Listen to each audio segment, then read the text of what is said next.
I sat in the passenger seat with the call on speaker while my father quietly munched on a strip of bacon he had just lifted from my breakfast plate. He was 74, fully alive, and 3 feet away from me.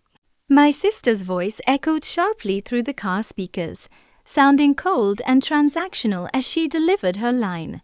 She told me that our father had passed away during the night, that he had left the entire estate to her and her husband, and that I was completely cut out. Behind her, my brother-in-law chuckled and chimed in, remarking that I was finally out of the picture. My father carefully set his coffee mug into the cup holder, leaned close to the phone, and uttered a low, steady sentence that I will not repeat just yet. Simone never heard it that morning because he kept his voice down, but she was going to hear every single word of it very soon. What neither she nor her husband realized was that the funeral they were so eagerly counting money over was actually taking place that coming Sunday. In fact, my father had personally selected the flowers for the service. He chose lilies even though my mother had always despised them, quietly joking that she would not mind missing this particular event. To understand how my family reached this bizarre moment, you have to look back 9 months to October. At the time, my biggest concern was balancing my grueling schedule as a travel nurse, taking short-term hospital contracts out of Columbus to pay off my student loans. My father, a retired mechanic who spent decades running his own auto shop, found my career choice amusing. He spent his retirement living in the same modest house on Maple Ridge Road that he and my mother had paid off decades ago, living a quiet, self-sufficient life that was comfortable and completely debt-free. My mother passed away in early 2023, and my father processed his grief in his own quiet way. He kept up his daily routines, restored his vintage truck, and checked in on me every single week. Everything between us was perfectly fine until a crisp autumn afternoon when my stubborn father climbed a ladder to clean his own rain gutters. He lost his footing, fell 8 feet, and fractured his right wrist. It was a routine injury that required a simple surgery with a few pins, nothing more than a temporary inconvenience that would take a couple of months to heal. I flew home immediately to check on him, only to find my sister Simone and her husband Braden already stationed at his bedside. Simone was putting on an elaborate display of concern, while Braden, a smooth-talking mortgage broker, was acting like he owned the place. Braden slapped my shoulder and insisted that I head back to my nursing contract in Texas, assuring me that they would handle everything locally. Before leaving, I pressed them for his discharge papers and medical schedule. But Braden brushed off my questions, claiming that all the paperwork was safe at their house and fully managed. I returned to Texas because 2 adults standing right beside my father kept insisting everything was under control. That November, my father temporarily moved into Simone and Braden's home while his cast was on, which is when the first document surfaced. Since his dominant right hand was immobilized, Braden brought in a notary so my father could sign a limited power of attorney allowing them to pay his basic bills. It was a standard, reasonable favor that anyone would agree to, but it gave Braden the exact opening he had been waiting for. Shortly after that, the subtle signs began to emerge. Braden started casually referring to my parents' paid-off house as an asset, writing it off as simple realtor talk when I called him out on it. At the same time, my father noticed Braden presenting legal documents at his bedside when he was still groggy from pain medication, rather than discussing them at the kitchen table. He read the initial document twice to ensure it was strictly for bill paying.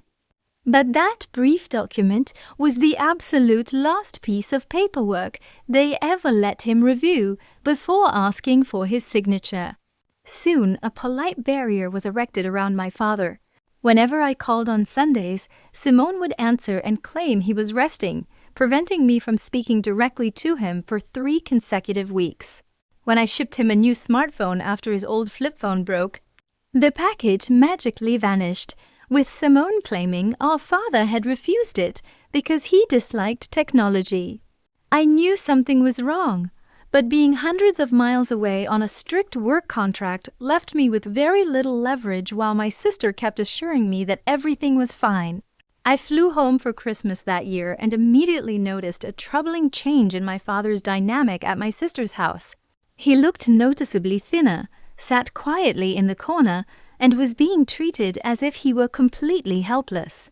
When I managed to get him alone on the back porch, he quietly mentioned that his bank statements had suddenly gone paperless, and that Braden had taken complete control of his online account passwords.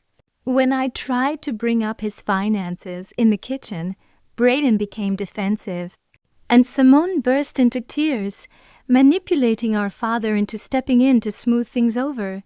By February, my attempts to call him were completely shut down, prompting me to take a few days off and fly home unannounced to see what was happening. Simone answered her door with a surprised expression and quickly claimed our father was away on an overnight fishing trip with his veteran friends. Suspicious. I drove past my father's silent house before running into his oldest friend Earl, who revealed that my father had not attended a veteran meeting in months and was certainly not on a fishing trip. When I confronted Simone by phone, she fabricated another lie, leaving me sick with worry.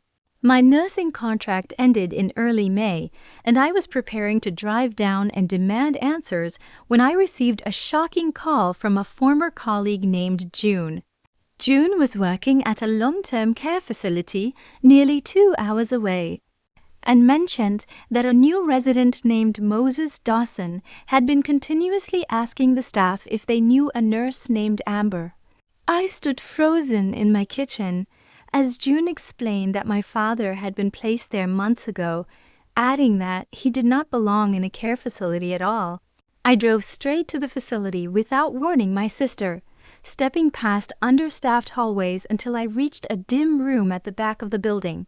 My father was sitting on a bed looking weary, but his mind was sharp, and his first words to me revealed that Simone and Braden had lied to both of us, convincing him that I had authorized his placement. We spent the next hour uncovering the truth. They had confiscated his mail, intercepted my calls, and deposited him in the facility under the pretense that my house was undergoing renovations, all while telling him I was too busy to care for him.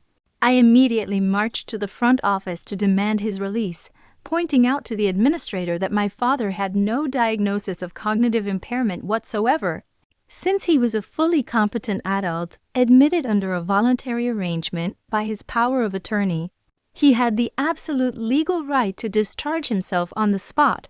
Faced with the prospect of an immediate state investigation into their intake files, the administrator quickly produced the necessary paperwork, and my father firmly signed his own release form with his fully healed right hand. After bringing my father back to my apartment, we went directly to his bank to request a complete history of his financial records. The 11-page statement revealed that over $180,000 had been systematically drained from his accounts over 5 months, transferred into Braden's private business accounts, and used to pay off their personal debts.